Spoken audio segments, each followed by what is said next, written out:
Which of the following option is correct for given curve? The y-axis is determined as log x divided by m, and x-axis is represented as log p.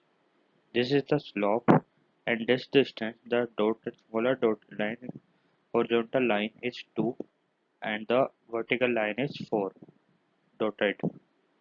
Option 1, x by m proportional to p 1 by 2.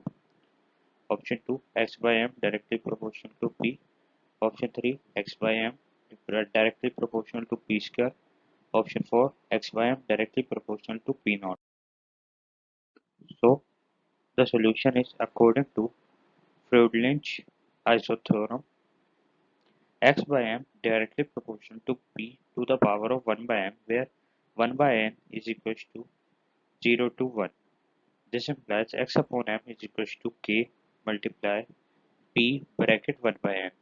This implies log 10 x by m is equals to log 10 k plus 1 by n log 10 p.